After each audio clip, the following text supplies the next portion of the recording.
Goirizelaiak nabarmendu nahi izan du, aurtengo helburu garrantzitsuenetariko bat, Eusko Jaurlaritzarekin batera lan eginez, unibertsitate plana aurrera ateratzea dela. Bai Goirizelaia, baita Inigo Urkullu lehendakaria ere historiaren inguruan mintzatu dira. Euskal Herriko Unibertsitateak 34 urte bete ditu eta urte guzti hauetan egonkortzea lortu duela adierazi dute.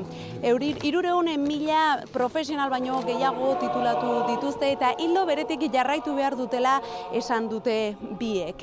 Inigo Urkullu lehendakariak gainera aprobetxatu egin du gaurko eguna LOMCE legea kritikatzeko eta Iñaki Goirizelaiak bere aldetik esan du naiz eta bidea korapilatsua izan Euskal Herriko Unibertsitateak etorkizun sendoa duela aurretik.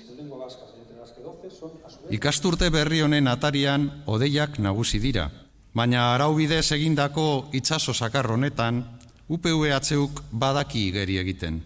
Unibertsitate honek badu etorkizun polita, eta ez dago krisirik ez da araudirik gero hori kenduko dionik. LOMCE legearen aipamena ere egin behar dugu. Irakaskuntzaren kalitatea hobetzeko legea ez da ongi etorria izan. Espainiako gobernuak ez dauka konpromiso serio eta egonkorrik hezkuntzarekin. Legea indarrean sartzea Espainiako gobernuaren erakusle da. 0 borobila elkarrizketan, 0 borobila kontsentsuan, 10 inposaketan eta 10 batekotasunean. Pasilloetan isiltasuna apurtu eginda. Oporretatik bueltan gelak berriro piztu dira. Euskal Herriko Unibertsitatean ikasturtea hasi baita. Jardunean pixkanaka sartzeko unea heldu da. Momentuz aurkezpenak. Jakiteko gitxi gora bera zer landuko dugun kurtsuan zehar. Bai, momentuz hori, lasai. Lehenengo egunak kokatzeko dira, beharrezkoa dena batez ere karrera estreinatzen dutenentzat.